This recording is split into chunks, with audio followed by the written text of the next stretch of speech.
Hey guys, it's Ty here with Start Talking Alabama. I'm here today with Alex Smith, who works at AIDS Alabama here in Birmingham. Alex, if you could, just tell us a little bit about what you do here and your role in the community. Sure. So at AIDS Alabama, I serve as the Director of Policy and Advocacy, which means I'm over all of our government relations work, as well as community outreach and engaging the community of people living with HIV. Awesome. So for advocacy, that comes with basically your job description. So tell us how being an advocate is important for you in your daily life. Sure. So I've been living with HIV for about 6 years now. And in the early days of my diagnosis, I didn't really know what I could do. I was still trying to figure everything out, getting connected to care and getting my viral load down and all of that. So I wasn't really thinking about what I could do to make a difference. And then the person who was in my very same position a few years ago invited me to a group here at AIDS Alabama called the Positive Leadership Council, which is a small group of 8 to 10 people living with HIV who are empowered with advocacy and lobbying skills in order to make a difference in their community on the local and state level, but also on the federal level for advocacy in Congress. So once I got involved with that, I really put all of my effort into it. And 4 years later, here I am in this job. And I cannot stress enough the importance of advocacy, not only as a person living with HIV, but as a person concerned about the welfare of others throughout the state and throughout the country. That's great. I'm so glad that you shared your status with me, because we've done some videos in the past with long-term survivors of HIV who shared messages, positivity, their daily living experiences, things like that. And you spoke about being an advocate and working in advocacy. How does it mean for you to provide a service for the people that you're working towards? In advocacy, we talk a lot about meeting people where they are. It's something we talk about outside of the advocacy realm too, whether it's social work or service provision. Meeting people where they are is a basic tenet of advocacy and of social work. But that really can mean a couple different things, meeting people where they are. The first part is physically where someone is.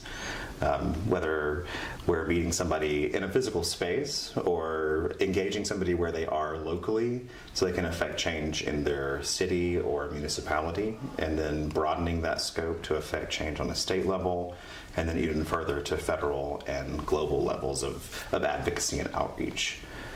The other part of meeting somebody where they are is understanding where a person living with HIV might be in their journey of disclosure.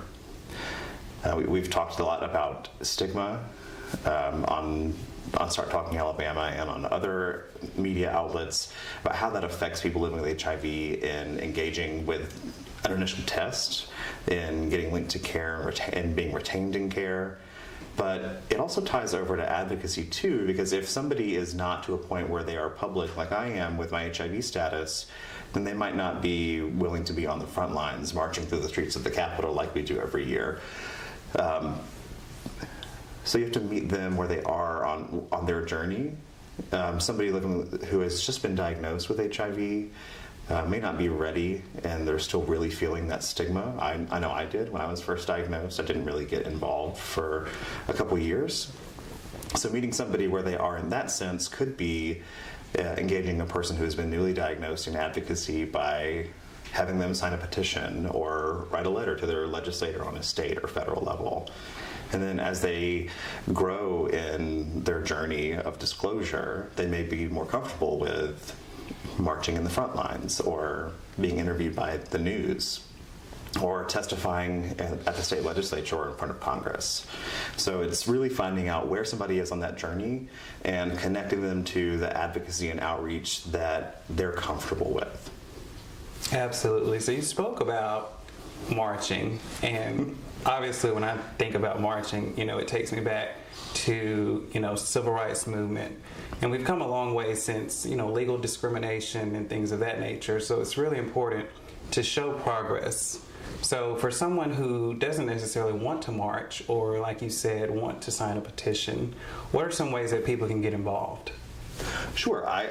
The biggest thing that a person can do in their own community, if they're wanting to get involved with AIDS service or HIV work and make a difference, whether it's advocacy or or service provision, get in touch with your local aid service organization. There are 9 of them here in Alabama, and they always need volunteers for a number of things, whether it's data entry or testing or what have you. Get involved with your local aid service organization and get involved with other organizations that are doing similar work in these realms of social justice and civil rights and health justice in your area. After the election, there are a lot of groups that have popped up called Indivisible, kind of bringing together people across the aisle and working to make change in their hyper-local communities. I know there's a chapter in Birmingham, and I believe there's chapters in Mobile, Montgomery, Tuscaloosa, and Huntsville, with other chapters growing each day. So get involved with that in whatever way you're able to, whether it's just showing up to those meetings or actually doing service provision, going to community events and passing out flyers and pamphlets. Whatever you're comfortable with is what you should do. And I know that sounds kind of basic and kind of common sense, but that's the best way to get involved with advocacy, is doing something that you're comfortable with, because at some point you'll want to stretch that boundary and do something new and something a little more risky and more exciting, to where you may end up being at the front of a protest march. Who knows? Right, who knows? So basically, it sounds like, outreach, just getting out there, being involved, impacting your local community. Alex, tell us a little bit about what Advocacy Day is. Sure. So every year in early March, the 9 aid service organizations across the state bring consumers who are people living with HIV, staff members, board members, and other volunteers to the state capitol for a day of media exposure and educating the legislature about the needs of people living with HIV in Alabama. This is the 20th year we've had an Advocacy Day. We started it in 1997, and it was just a few of the executive directors of the aid service organizations at that time and a couple volunteers that went down. I think maybe there was a total of 7 or 8 people that first year, and they just went to talk to the legislature about the need for funding the AIDS Drug Assistance Program and for funding HIV education for prevention from the state's 2 different budgets. And that has grown over 20 years. And we are really excited to have celebrated our 20th year this year. That is amazing. When you said 1990s, it just took me back to my childhood. Like, ooh, that's a long time. But I know last year you had over 300 participants. Tell us a little bit about the success you've had this year and some of the different strategies you've utilized. Sure. So for the past 5 years or so, what we've done is gathered in a large banquet hall mid-morning and had a few hours worth of speakers and presentations and a luncheon, and then we would march through the streets of the Capitol over to the State House and then flood the State House with around 300 folks, all wearing red t-shirts that has different advocacy messaging on it around HIV, and we make sure that we give an information packet to each of the 140 legislators at the state capitol, and we are normally each year recognized in the Senate and House galleries as a show of HIV awareness from the legislature.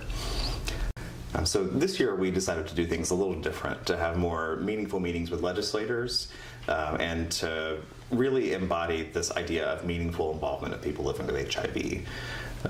We are the experts in our own lives and what we need and how we need the government to respond to that. So getting folks to the Capitol to do that in a meaningful way is what we're really trying to do. So with Tuesday, March 7th, we had Alabama AIDS Watch, where we brought folks in. There were about 25 people there, and we met with senators and representatives on the House and Senate General Fund and Education Trust Fund budget committees to talk about the need to continue to fund the AIDS Drug Assistance Program and HIV prevention education. And we had about 5 or 6 meetings that were face-to-face with legislators, and the rest we were able to give informational packets to the staff or leave it in their mailboxes to make sure they had that information, because the next day, on March 8th, was when they were considering those 2 budgets in the committee meetings.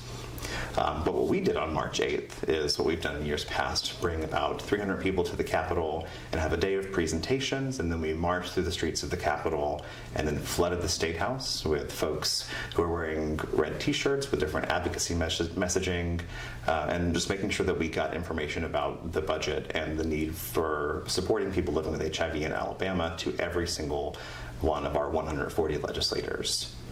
Great. It sounds like you guys are doing some really great work, and I can only imagine what a red wave of participants look like, out of a politician's window. But in today's political climate, there's so much uncertainty and almost despair. So what are some positive messages that you can share with our viewers? So what I can say right now is that the healthcare system as we know it today, with the Affordable Care Act, with the patchwork of Medicaid expansion across the states, is not changing at this moment. We did see a failed attempt to change our health system to something that would have not benefited people living with HIV very well at all. But what I can say is it is not changing. And the pressure that we as advocates are keeping on Congress and on state legislatures is working. So that is what we need to do. We need to continue to persist because it works. I know that it's difficult, and there's a lot of things that are pulling our attention in the news cycle that is never ending. But our persistence works. So staying involved with your aid service organizations if they're able to accept volunteers, donating to your local aid service organizations if they're not able to accept volunteers for whatever reason, staying involved in whatever way you're able to is going to be the most important way that we can maintain the systems of care that we have for people living with HIV and make sure that folks living with HIV live healthy, independent lives. Alex, I want to thank you so much for sharing that information. Check out these aid service organizations where you can get involved in your local community. And remember, start talking, Alabama.